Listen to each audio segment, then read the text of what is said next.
नमस्कार, आप देख रहे हैं प्राइम टीवी और मैं हूं आपके साथ मुस्कान अजमानी। 4 बजे की 4 बड़ी खबरों में आज हम सबसे पहले बात करेंगे देश में बने चुनावी माहौल की, जहां एक तरफ भाजपा आगामी विधानसभा चुनाव के लिए रणनीति तैयार कर रही है, तो वहीं INDIA गठबंधन के लिए सीट शेयरिंग गले की फांस बन चुका है, जिसके लिए आम आदमी पार्टी और कांग्रेस एक दूसरे के आमने सामने आ चुके हैं और चुनाव से पहले हर एक गैंगस्टर पर भी लगातार एक्शन लिया जा रहा है। बीते दिनों हुए खालिस्तानियों की कमर तोड़ने के लिए NIA का भी एक्शन देखने को मिला, तो वही आज प्रयागराज से अशरफ के साले को गिरफ्तार कर लिया गया है। चुनावी माहौल में कहीं ना कहीं आम जनता के मुद्दे दब कर रह जाते हैं। मौजूदा स्थिति को देखकर ये बात साफ हो चुकी है, जैसे कि आवारा कुत्तों के आतंक से लोग परेशान हैं, लेकिन लोगों की ना तो कोई सुनने वाला है और ना ही कोई समझने वाला है। तो बने रहिए हमारे साथ, क्योंकि अब खबरों पर चर्चा होगी बेहद विस्तार से।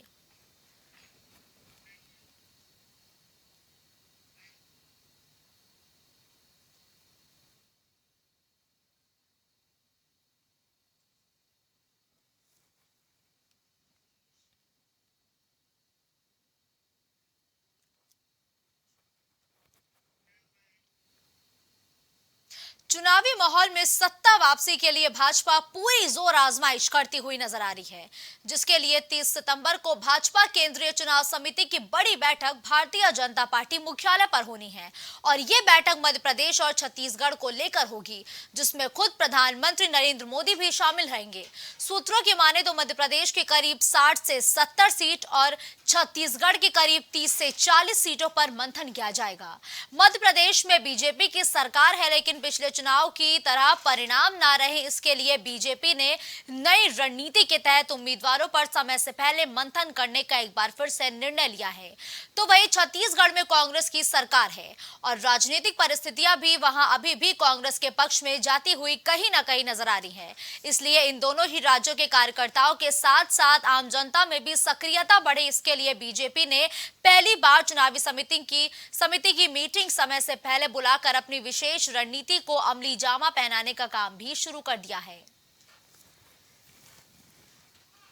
तो देखिए, लोकसभा चुनाव से पहले कुछ राज्यों में विधानसभा चुनाव होने हैं और उन्हीं राज्यों में जीत हासिल करने के लिए भारतीय जनता पार्टी ने एक्शन प्लान तैयार कर लिया है।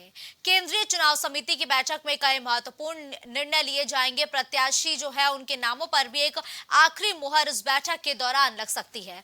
विभांशु इस खबर पर ज्यादा जानकारी के लिए हमारे साथ जुड़ चुके हैं। विभांशु, देखिए, 2024 के चुनाव से पहले विधानसभा चुनाव को एक लिटमस टेस्ट की तरह देखा जा रहा है।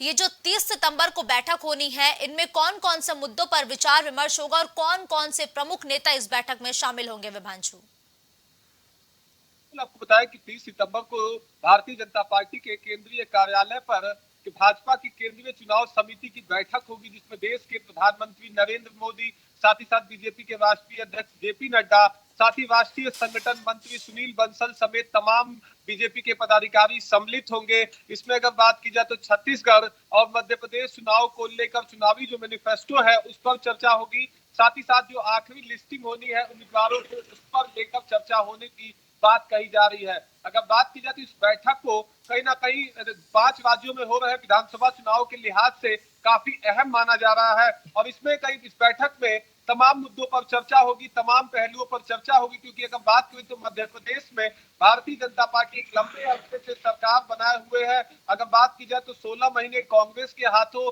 सरकार रही, जिसके ठीक बाद भारतीय जनता पार्टी एक बार फिर सत्ता में आती है। तो जो कमियां रही हैं और आज से 5 साल पहले जो चुनाव हुआ उसमें बीजेपी को कहीं ना कहीं एक नेक टू नेक परफॉर्मेंस से कांग्रेस की तरफ से मिला था, मतलब जो बहुमत था वो कांग्रेस की तरफ गया। आगे चलकर भारतीय जनता पार्टी बहुमत फिर अपने आप को साबित करती है। तो जो कमियां रही उसका मंथन होगा और एक भारी बहुमत के साथ मध्य प्रदेश और छत्तीसगढ़ में सरकार बनाने को लेकर भारतीय जनता पार्टी की केंद्रीय चुनाव समिति की बैठक होगी। इस बैठक में कहीं ना कहीं जो तमाम मुद्दे हैं छत्तीसगढ़ में, क्योंकि वहां पर कांग्रेस की सरकार है, भूपेश बघेल की अगुवाई में कांग्रेस 5 सालों की सरकार पूरी करने जा रही है और कांग्रेस पार्टी पूरी अगर देखा जाए तो मध्य प्रदेश, छत्तीसगढ़, मिजोरम और साथ ही साथ राजस्थान समेत तेलंगाना में भी कहीं ना कहीं अपने तमाम दौरे करके अब भारतीय जनता पार्टी को पूरी तरह से चुनौती दे रही है। इस बैठक में साफ तौर से चुनावी मैनिफेस्टो और जिन सीटों पर प्रत्याशी नहीं उतारे गए हैं इन पर मंथन होगा।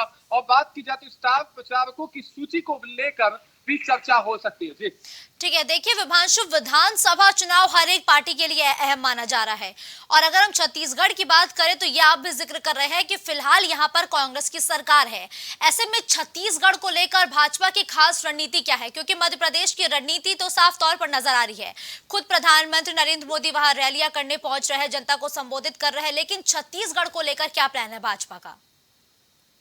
बिल्कुल, आपको बताया कि छत्तीसगढ़ के अंदर में भारतीय जनता पार्टी से अपने बैठक में कहीं ना कहीं छत्तीसगढ़ के लिए विशेष प्लान तैयार करेगी। तमाम जो भाजपा के केंद्रीय चुनाव समिति है उनकी सहमति से एक मैनिफेस्टो तैयार करेगी और तमाम राज्यों खास करके मध्य प्रदेश और छत्तीसगढ़ में क्या अगर सत्ता में आती है भाजपा तो क्या क्या चीजें करेगी, क्या मैनिफेस्टो में सम्मिलित होगी, इसको लेकर सुझाव होगा, विचार विमर्श होगा। अगर बात करें तो छत्तीसगढ़ के अंदर में साफ तौर से इस बैठक के बाद साफ हो पाएगा कि छत्तीसगढ़ के लिए विशेष प्लान भारतीय जनता पार्टी का क्या है। अगर बात की जाए तो छत्तीसगढ़ के अंदर में जल और जंगल को लेकर कांग्रेस पार्टी पर भारतीय जनता पार्टी हमलावर है। जंगलों के अंदर में डिफॉरेस्टेशन यानी कि पेड़ की कटाई को लेकर सरकार पर हमलावर है। भारतीय जनता पार्टी के नेता लगातार कहीं ना कहीं अगर देखें तो भूपेश सिंह बघेल की अगुवाई में जो सरकार चल रही है उस पर उसको जल और जंगल की समस्याओं को लेकर हमलावर है। अभी हाल फिलहाल में चुनावी जनसभाओं को देखे तो बीजेपी कहीं ना कहीं भूपेश सिंह बघेल को जल और जंगल को लेकर घेरते हुए नजर आ रही है। तो देखने वाली बात ये होगी कि जो संकल्प पत्र बीजेपी के द्वारा तैयार किया जाएगा छत्तीसगढ़ और मध्य प्रदेश के लिए उसमें किन किन मुद्दों को चुनावी मैनिफेस्टो में रखा जाता है। ठीक है, देखिए विभांशु, बीते दिनों भारतीय जनता पार्टी ने जब प्रत्याशियों का ऐलान किया तो एक बार फिर से सबको हैरान कर दिया। सांसदों के साथ ही केंद्रीय मंत्रियों को भी चुनावी मैदान में चुनाव लड़ने के लिए उतार दिया और ये फैसले के बाद से जो तमाम प्रत्याशी है वो भी हैरत में आ गए, क्योंकि उनको भी नहीं पता था कि ऐसा कोई बड़ा एक्शन भारतीय जनता पार्टी का आला कमान ले सकता है। क्या इस बैठक के बाद और भी कई ऐसे निर्णय लिए जाएंगे क्या जो पार्टी को हैरान परेशान कर सकते हैं? बिल्कुल, लोकसभा चुनाव से पहले जिन 5 राज्यों में चुनाव हो रहा है, खास करके छत्तीसगढ़ और मध्य प्रदेश में, इन राज्यों में कहीं ना कहीं भारतीय जनता पार्टी अपने एक फूक फूक के कदम रखते हुए नजर आ रही है। हर एक चुनावी सभाओं में अगर देखा जाए तो जहां एक तरफ कांग्रेस पार्टी भारतीय जनता पार्टी पर मध्य प्रदेश में हमलावर हो गई है तो वहीं बीजेपी अपने एक मास्टर प्लान के तहत केंद्रीय कृषि मंत्री नरेंद्र सिंह तोमर और केंद्रीय मंत्री कैलाश विजयवर्गीय को चुनावी मैदान में उतार कर और विधानसभा चुनाव लड़ा रही है, जिससे साफ हो चुका है कि इस चुनाव में भारतीय जनता पार्टी अपने पक्ष में करने के लिए कोई कसर नहीं छोड़ना चाहती है। अब देखने वाली बात यह होगी कि भारतीय जनता पार्टी के इस प्रयोग से लिटमस टेस्ट में कितना अपना पास होती है या उसमें सियासी कवरेज किस तरह बैठता है वो साफ तौर से साल के अंत में चुनावी नतीजों लेकिन देखिए विभांशु, एक यहाँ बात और अहम हो जाती है। प्रधानमंत्री नरेंद्र मोदी जब जब मध्य प्रदेश के दौरे पर गए हैं, जनसभाओं को संबोधित किया है, शिवराज सिंह चौहान वहां से कहीं गायब नजर आते हैं, कहीं दूर नजर आते हैं। इसकी वजह क्या है? बिल्कुल, अगर बात की जाए तो भारतीय जनता पार्टी के सूत्रों के मुताबिक अगर बात की जाए तो शिवराज सिंह चौहान अगर देखें तो पिछले चुनाव में भारतीय जनता पार्टी को एक मार्जिन मिला मगर सत्ता में नहीं आई। अगर बात की जाए तो लगभग 12 से 13 विधायक कमी हुई, जिसके बाद कांग्रेस पार्टी 16 महीने की सरकार चलाई, जिसके बाद भारतीय जनता पार्टी के शीर्ष नेतृत्व के द्वारा तमाम विधायकों को कांग्रेस से तोड़कर भारतीय जनता पार्टी में लाया गया। फिर एक बार मध्य प्रदेश में भारतीय जनता पार्टी की सरकार बनी तो इससे माना जा रहा है कि इस बार मुख्यमंत्री के तौर पर शिवराज सिंह चौहान की जगह कोई और नेता आ सकते हैं। बिल्कुल ठीक है, धन्यवाद दिपांशु इस खबर पर हमारे साथ जुड़ते हुए तमाम अपडेट और जानकारी हमारे दर्शकों तक पहुंचाने के लिए।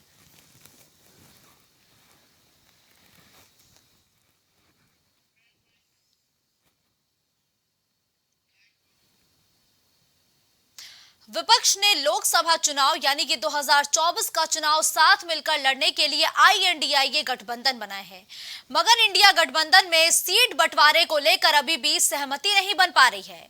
सूत्रों ने बताया कि 5 राज्यों में विधानसभा चुनाव के बाद ही सीट बंटवारे पर फैसला किया जाएगा, लेकिन दिल्ली के मुख्यमंत्री और आम आदमी पार्टी के संयोजक अरविंद केजरीवाल ने जो फॉर्मूला दिया था उस पर बात नहीं बनती हुई नजर आई। केजरीवाल 30 सितंबर तक सीट बंटवारा चाहते हैं। दरअसल विपक्षी दल भले ही गठबंधन के नीचे एक साथ आ गए हैं, मगर उनके लिए सबसे बड़ी चुनौती सीट बंटवारा ही है। हर दल की एक ही ख्वाहिश है कि उसे से ज्यादा सीट मिल जाए। कांग्रेस का इरादा है कि वो इस गठबंधन का नेतृत्व करे, इसलिए वो उन राज्यों में ज्यादा सीटें देने को इच्छुक नजर नहीं आ रही है जहां उसकी सरकार है। कांग्रेस ने भले ही इस बात की ओर इशारा किया था कि वो 5 राज्यों के विधानसभा चुनाव के बाद ही सीट बंटवारे पर बात करेगी, लेकिन अब कहीं ना कहीं सीटों के बंटवारे को लेकर खींचतान आईएनडीआईए गठबंधन के अंदर साफ तौर पर नजर आने लगी है। तो देखिए, अरविंद केजरीवाल तो यही मांग कर रहे हैं कि 5 राज्यों में विधानसभा चुनाव से पहले सीट शेयरिंग पर बात हो जाए, लेकिन फिलहाल ऐसी कोई बात बनती हुई नजर नहीं आ रही है। अब ऐसे में आईएनडीआईए गठबंधन कितना लंबा टिकता है? क्या अरविंद केजरीवाल आईएनडीआईए गठबंधन का हिस्सा रहेंगे? ये एक बड़ा सवाल है। गौरव इस खबर पर ज्यादा जानकारी के लिए हमारे साथ इस वक्त लाइव जुड़ चुके हैं। गौरव, देखिए, सीट शेयरिंग ये एक ऐसा मुद्दा था जिसको लेकर शुरुआत से ही कहा जा रहा था कि जब सीट शेयरिंग पर बात आएगी तो खींचतान होती हुई नजर आएगी। ठीक वैसा ही कुछ आईएनडीआईए गठबंधन में देखने को मिल रहा है, जहां सीट शेयरिंग को लेकर आम आदमी पार्टी और कांग्रेस के बीच खींचतान नजर आ रही है। गौरव जी बिल्कुल मुस्कान, यहाँ पर खींचतान होनी लाजमी है, होगी ही, क्योंकि यहाँ पर जिस तरह से 5 राज्यों विधानसभा चुनाव है उसमें भी हम देख रहे हैं कि यहाँ पर मध्य प्रदेश की बात करें, वहाँ पर आम आदमी पार्टी अकेले चुनाव लड़ने का ऐलान कर चुकी है। कांग्रेस वहाँ पर चुनाव लड़ने जा रही है। इसके अलावा सबसे महत्वपूर्ण बात है कि अखिलेश यादव भी कल वहाँ पर रैली करने गए थे। इससे पहले वो 6 उम्मीदवार वहाँ घोषित कर चुके हैं। तो जब विधानसभा चुनाव में यहाँ पर राय नहीं बन रही है तो यहाँ पर आईएनडीआईए गठबंधन का भविष्य क्या होने वाला है वो संकेत मिलने शुरू हो गए हैं। हालांकि तमाम मुद्दों पर नेता बोलते हैं कि जो गठबंधन हुआ है वो लोकसभा चुनाव के लिए हुआ है, पर लोकसभा चुनाव के गठबंधन के पहले भी आप अगर बात समझ सकते हैं, कोई भी राज्य है जहाँ पर राज्य पार्टी की बहुतायत है या भूमिका है, वहाँ पर सामने वाली पार्टी को मजबूत करने में कोई यहाँ पर कोताही नहीं बरतेगी। वो सोचेगी कि यहाँ पर हम मजबूत ना करें, क्योंकि अगर उत्तर प्रदेश की बात करें तो यहाँ पर मुख्य विपक्ष की भूमिका समाजवादी पार्टी के पास है, और कांग्रेस के पास अगर बात करें तो वहाँ पर कांग्रेस के पास सीटें ही नहीं है। केवल 1 सीटें लोकसभा की है और 2 सीटें केवल विधानसभा की है। तो यहाँ पर प्रश्न यहाँ पर ये भी है कि जब यहाँ पर मजबूत नहीं है तो अखिलेश यादव उनके साथ यहाँ पर क्यों देंगे, उनको ज़्यादा सीटें क्यों देंगे।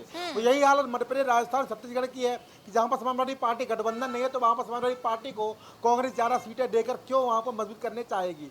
तो यहाँ पर मजबूत करने की बात जो सामने आ रही है कि जब दूसरी पार्टी जो बस पार्टी उस राज्य में मजबूत स्थिति में है वो तीसरी पार्टी को वहाँ मजबूत करने का कारण नहीं बनेगी, तो निश्चित रूप से आईएनडीआईए गठबंधन की जो बात हो रही है ये यहाँ पर गठबंधन जरूर बना है, पर सीटों पर राय यहाँ बनी रहेगी और सीटों पर राय के चलते ये मामला फिलहाल खींचता हुआ नजर आ रहा है। गौरव, देखिए, अरविंद केजरीवाल चाहते हैं कि 30 सितंबर तक ये जो सीट शेयरिंग का फॉर्मूला है ये बिल्कुल तय हो जाए, सीट शेयरिंग पर बात हो जाए। आखिर अरविंद केजरीवाल को इतनी जल्दी क्या है? क्योंकि लोकसभा चुनाव से पहले 5 राज्यों में विधानसभा चुनाव होने हैं, तो अरविंद केजरीवाल आखिर ये क्यों चाह रहे हैं कि 30 सितंबर से पहले सीट शेयरिंग पर बात हो जाए? जी बिल्कुल, अनिल केवल यहाँ चाहते हैं, पर चाहने से यहाँ कुछ नहीं होता मुस्कान, क्योंकि 3 बैठकें हो चुकी हैं और 3 बैठकों में जब संयोजक का नाम तय हुआ था तब भी वहाँ पर विवाद चल रहा था। इसके अलावा हमने तीनों बैठकों में ये भी देखा है कि वहाँ पर हमने नजर आया था कि वहाँ पर लोग प्रेस कॉन्फ्रेंस के पहले उठ के भी चले गए थे। तो यहाँ पर रार अंदर कहीं ना कहीं बनी हुई है। और सबसे महत्वपूर्ण बात है कि सीट शेयरिंग होगी कैसे। आम आदमी पार्टी को पंजाब में कितनी सीटें यहाँ पर देगी कांग्रेस को या सहयोगी दलों को। दिल्ली में आम आदमी पार्टी चूंकि वहाँ पर लोकसभा चुनाव जीत नहीं पाती है, सुपड़ा साफ हो जाता है, तो वहाँ पर कांग्रेस का गठबंधन किस तरह होगा। पश्चिम बंगाल में ममता बनर्जी की टीएमसी और वामपंथी दलों के बीच में क्या सहमति बनेगी। उत्तर प्रदेश में कांग्रेस पार्टी यहाँ पर 80 सीट जीतने की बात कर रही है, अखिलेश यादव से उनकी चर्चा नहीं चल रही है। अखिलेश यादव जब बात करते तो वो बोल चुके हैं कि हम सीट देने वाले नहीं, हम सीट लेने वाले नहीं, सीट देने वाले हैं। तो तमाम तरह के जो बयान आ रहे हैं वो बयान स्पष्ट करते हैं कि अरविंद केजरीवाल ने मांग जरूर की है, पर मांग के बावजूद यहाँ पर बंटवारा किस तरह होगा ये भी एक अबूझ पहेली है। और ये अबूझ पहेली केवल अरविंद केजरीवाल के नहीं बल्कि पूरे आईएनडीए गठबंधन के लिए है कि सीटों का बंटवारा कैसे होगा। ठीक है गौरव, देखिए, जब से ये गठबंधन बना है तब से लगातार कांग्रेस और आम आदमी पार्टी के बीच खींचतान की खबरें देखने को मिलती हैं। अभी तो तारीखों का ऐलान भी नहीं हुआ है 2024 के चुनाव का। 2024 अभी नया साल आया भी नहीं है। क्या लगता है कि ये गठबंधन टिक पाएगा क्या? जैसे विपक्षी दल की आपस में रार देखने को मिल रही है, क्या लगता है ये गठबंधन वाकई सफलता हासिल करेगा? मुस्कान, ये गठबंधन की सफलता की बात तो बाद में की जाएगी। ये गठबंधन चलेगा, चुनाव तक, ये भी महत्वपूर्ण बात है। और सबसे महत्वपूर्ण बात है कि यहाँ सीटों का बंटवारा अगर सहूलियत के हिसाब से होगा तो ये गठबंधन वहाँ चुनाव लड़ेगा, क्योंकि कहीं ना कहीं आप जानकारी ये भी मिल रही है कि कांग्रेस पार्टी बहुजन समाज पार्टी को साथ में लेने के प्रयास कर रही है, और ये बात शायद यहाँ पर अखिलेश यादव को नागवार गुजरे। सबसे महत्वपूर्ण बात यहाँ पर मुस्कान ये है कि ये गठबंधन तभी चल सकता है जब यहाँ पर जिस राज्य में जो पार्टी महत्वपूर्ण भूमिका में हो वो अपने सहूलियत के हिसाब से यहाँ पर सीटें अगर देगी, उस पर सहयोगी दल अगर सहमत होंगे तो ये गठबंधन चलेगा। और अगर लेकिन देखिए गौरव, ये लगातार खबरें सामने आ रही हैं, ये आपस में समन्वय फिर कौन बिठाएगा? क्योंकि नीतीश कुमार को कहा जाता है कि इस गठबंधन की शुरुआत सबसे पहले उनके द्वारा की गई थी, लेकिन अब जब इतनी खींचतान देखने को मिल रही है, बयान भी तमाम नेताओं की तरफ से हर एक प्रदेश में दिए जा रहे हैं, तो इन आपस में नेताओं के समन्वय बिठाने की जिम्मेदारी किसकी है? ये महत्वपूर्ण प्रश्न है मुस्कान, और समन्वय बैठाने की जिम्मेदारी वरिष्ठ नेता करेंगे। अब नीतीश कुमार करेंगे या अन्य पार्टी के लोग करेंगे, क्योंकि तमाम वरिष्ठ पार्टी के नेता यहाँ पर हैं, पूर्व मुख्यमंत्री भी हैं नीतीश कुमार, वर्तमान मुख्यमंत्री हैं बिहार के, तो यहाँ पर तमाम चीज़ें सामने आनी है। मैंने आपको बताया कि यहाँ पर INDIA गठबंधन का समझौता तभी बेहतर हो पाएगा जो सामने वाली पार्टी या सहयोगी दल है वो बड़े राज्य में जहां पर कोई पार्टी मजबूत भूमिका बैठी है उसके साथ सीटों को लेकर जिद ना करें। अगर समाजवादी पार्टी अखिलेश यादव यहाँ बैठे हुए विपक्ष की भूमिका निभा रहे हैं, अगर जो सीटें वो कांग्रेस को और रालोद को अन्य पार्टी को देंगे, अगर वो वहाँ पर सहमत होंगे तो ये गठबंधन चलेगा। ऐसे ही अन्य राज्यों में है, वामपंथी दलों में और TMC में बातचीत होती है। अगर वामपंथी दल TMC की बात को सुनते हैं, उनसे सामंजस्य बैठा पाते हैं, तभी ये गठबंधन चलेगा। ठीक है गौरव, धन्यवाद इस खबर पर हमारे साथ जुड़ते हुए तमाम जानकारी हमारे दर्शकों तक पहुंचाने के लिए।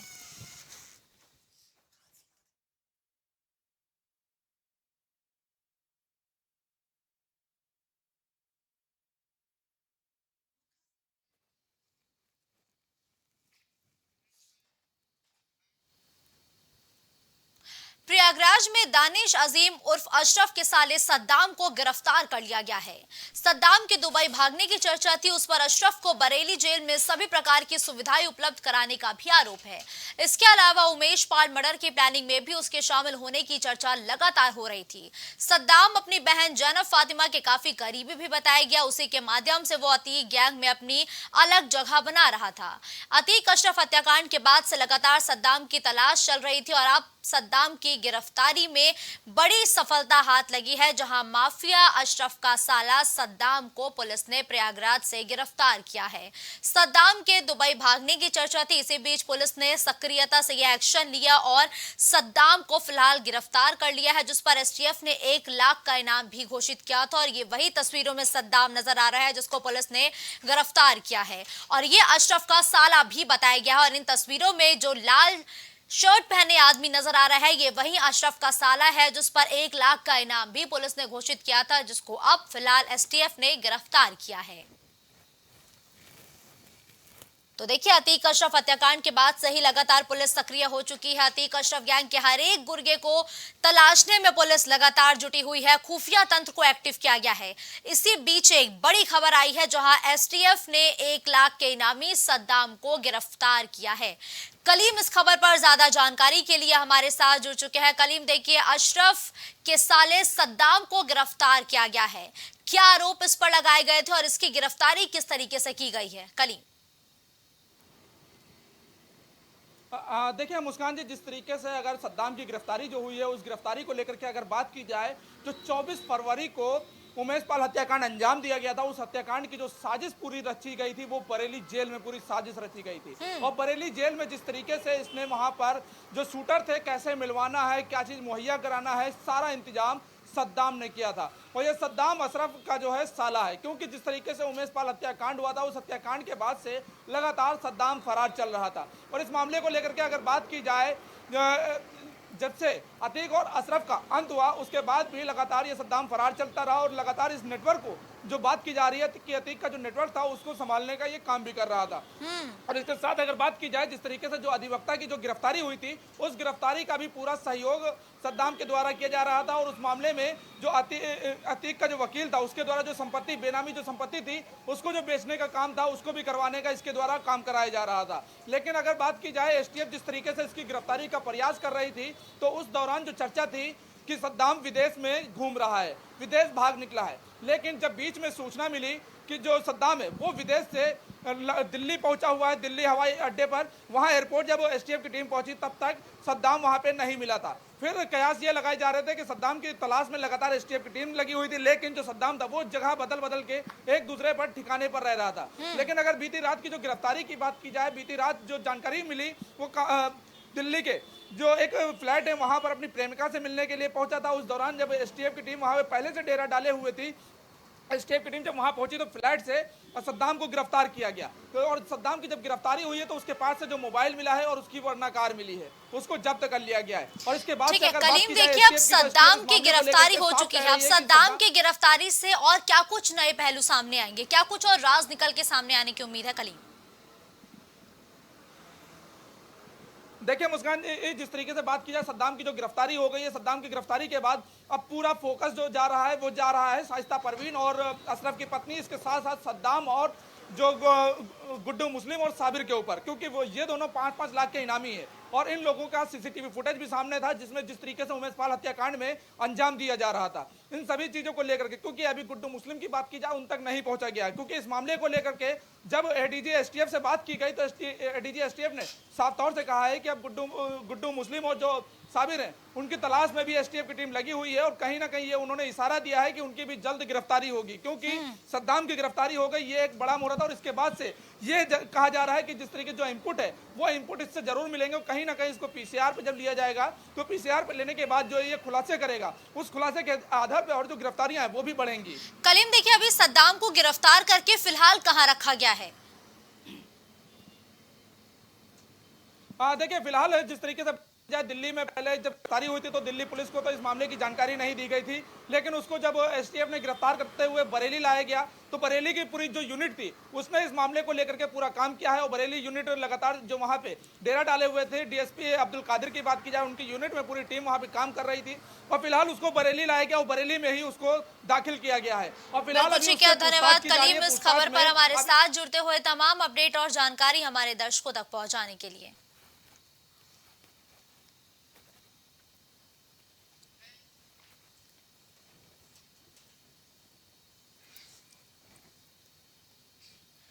तो देखिए, कुछ महीनों से अक्सर हमने सड़कों पर या सोसाइटी में कुत्तों के आतंक और उनके काटने की खबरों को पढ़ा जरूर होगा, और जिन्होंने पढ़ा नहीं होगा उन्होंने सोशल मीडिया पर कुत्तों के दहशतगर्दी की तस्वीरें भी देखी होंगी। लेकिन उन्हीं आवारा कुत्तों का आतंक कम होने का नाम नहीं ले रहा है। बात अगर लखनऊ की करें तो रोजाना यहाँ 200 से ज्यादा मामले पहुंच रहे हैं, जबकि अप्रैल 2022 से लेकर मार्च 2023 तक की अगर हम रिपोर्ट की बात करें तो उस रिपोर्ट ने सबको चौंका दिया है, जहां तकरीबन 14,000 लोगों को एंटी रेबीज का इंजेक्शन लगाया गया। और आज वर्ल्ड रेबीज डे है। आज वर्ल्ड रेबीज डे पर जानते हैं कि यूपी में आवारा कुत्ते कैसे बड़ी समस्या बन चुके हैं और कैसे रेबीज का वायरस शरीर लोगों को अपना शिकार बनाता है। देखिए, कमजोर है लेकिन कैसे खतरनाक है रेबीज वायरस। मेडिकल साइंस के मुताबिक 4500 साल पुराना ये रेबीज और ये एक लाइलाज बीमारी है जिसका कोई इलाज नहीं है। कुत्ते, बंदर, बिल्ली और चमगादड़ से इस वायरस के फैलने का खतरा भी बढ़ जाता है। इसके साथ ही प्री एक्सपोजर दवा से 3 साल तक इसकी इम्यूनिटी रहती है, यानी कि इस दवा से 3 साल तक की इम्यूनिटी रहती है। और अगर थोड़ी सी भी लापरवाही बरती जाती है तो 25 साल बाद एक बार फिर से इस वायरस के वापस लौटने का खतरा बढ़ जाता है। कुत्ते के काटने के 72 घंटे बाद ही इंजेक्शन लेना जरूरी है। और मेडिकल साइंस के मुताबिक 4500 साल से ये बीमारी लगातार लोगों में खतरा बनी है और ये एक लाइलाज बीमारी है। रितेश इस खबर पर ज्यादा जानकारी के लिए हमारे साथ जुड़ चुके हैं। रितेश, देखिए, आज वर्ल्ड रेबीज डे है और रेबीज को लेकर अक्सर ये कहा जाता है कि ये एक लाइलाज बीमारी है। और नगर निगम की लापरवाही की तो बात ही छोड़ दी जाए, क्योंकि लगातार आवारा कुत्तों की खबरें सामने आती है और नगर निगम के जो अधिकारी हैं वो आंखें बंद करे बैठे रहते हैं। क्या कुछ लापरवाही नगर निगम के अधिकारियों की देखने को मिलती है रितेश? सबसे पहली बात जिस तरीके से आज वर्ल्ड रेबीज डे है तो ऐसे में रेबीज का टीकाकरण बहुत ही आवश्यक होता है, जिनमें या किसी कुत्ते के काटने से या बंदर या बिल्ली या चमगादड़ की वजह से जो रेबीज पनपता है शरीर में उसको लगाना बहुत जरूरी होता है। क्योंकि अभी आपने घटना देखा होगा, गाजियाबाद में एक बच्चे को कुत्ते ने काट लिया था और उसने अपने घर से इस चीज को छुपाया, जिसके बाद उसकी मृत्यु भी हो जाती है। तो रेबीज का जो टीकाकरण है, अगर ऐसे में कोई भी जानवर आपको काटता है तो उसे तत्काल 72 घंटे के अंदर रेबीज का टीकाकरण जरूर करा लेना चाहिए, क्योंकि ये बीमारी और ये लाइलाज बीमारी है, ये सालों कई वर्षों के बाद भी लौटता है। तो ऐसे में कई घटनाएं हो चुकी। रही बात नगर निगम की और उत्तर प्रदेश की अगर बात की जाए तो इस समय आवारा कुत्तों का आतंक केवल लखनऊ की बात नहीं है करें हम, बल्कि पूरे उत्तर प्रदेश में इस समय आवारा कुत्तों का एक जखीरा निकला हुआ है, जो कहीं भी किसी को भी अपना शिकार बना ले रहे हैं। लखनऊ की अगर बात की जाए तो पिछले 26 दिनों में 2600 से भी ज्यादा लोग रेबीज का टीकाकरण करवाने पहुंचे थे, जिसमें से 35% से ज्यादा बच्चे थे। तो ऐसे में जो खुले में आवारा कुत्ते घूम रहे हैं, वो कहीं ना कहीं एक घटना को तारीफ कर रहे हैं, जिससे छोटे छोटे बच्चों का रास्ते पर निकलना दूभर हो रहा है और उसमें बड़े लोग भी शामिल हैं। जैसे अगर अपने लखनऊ की बात की जाए, पुराने लखनऊ में चौक है, सादतगंज है, रकाबगंज है, इन जगहों पे बहुत ही ज्यादातर कुत्ते आतंकित हो रहे हैं। जानकीपुरम की बात की जाए तो पिछले महीने के अगर एक आंकड़े उठाया जाए तो एक निजी अपार्टमेंट है, जनीश्वर अपार्टमेंट है, वहां पर कुत्तों का आतंक देखा गया है, जहाँ पर वो रोज जो रोड पर टहलने निकलते हैं तो वहाँ भी वो कुत्ते काट खाते हैं। तो नगर लेकिन निगम रितेश के बाहर देखिए, भी बदल- लोगों में तो दहशत है ही, लोग तो डरे हैं, लेकिन नगर निगम क्या कर रहा है? जिन पर इसकी पूरी जिम्मेदारी है वो आंख बंद करे क्यों बैठा है? हेल्पलाइन नंबर तो तमाम जारी कर दिए जाते हैं, लेकिन लोग फोन करते हैं तो लोग अमूमन यही कहते हैं कि कोई भी नगर निगम की तरफ से नहीं आया इन कुत्तों को ले जाने के लिए।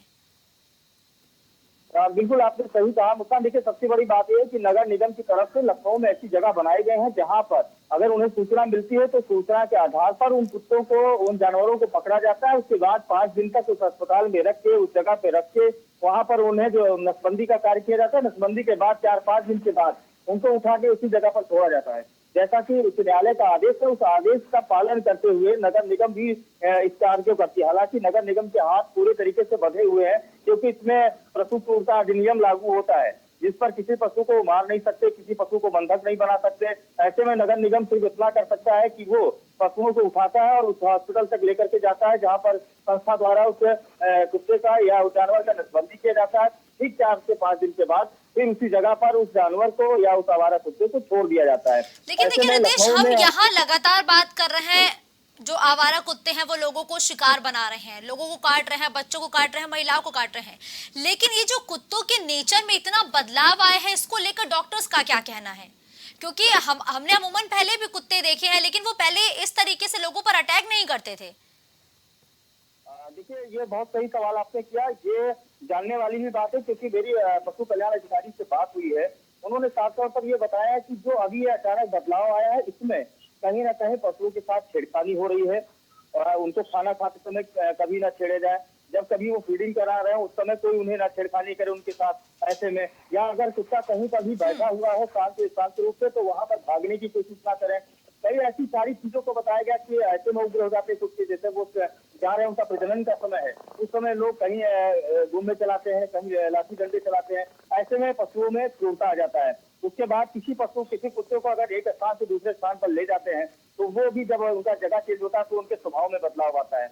ऐसे में कभी वो भूखे रह जाते हैं, उनको खाने को नहीं मिलता। लगातार जैसे आप अगर किसी जगह पे रोटी डाल रहे हैं उनके खाने के लिए, 4 दिन तक उनका पेट भरा और 5वें दिन तक अगर उनको वहां उस जगह पे खाना नहीं मिलता, धीरे धीरे करके वो आक्रामक होने लगते हैं। तो उनकी जब भूख बढ़ती है, ऐसे में भी वो कहीं ना कहीं खतरा साबित होता है। तो कुल मिला के पशु कल्याण अधिकारी का यही कहना कि अभी तक जो सूचना मिली थी, उस सूचना के आधार पर लखनऊ नगर निगम के द्वारा 67,000 जो आवारा कुत्ते थे उनको पकड़ा गया नगर निगम के द्वारा, और उन्हें ले जाके 4 से 5 दिन तक रख के नसबंदी करके फिर उस स्थान पे छोड़ा गया। बिल्कुल ठीक है, धन्यवाद रितेश इस खबर पर हमारे साथ जुड़ते हुए, तमाम जानकारी हमारे दर्शकों तक पहुंचाने के लिए।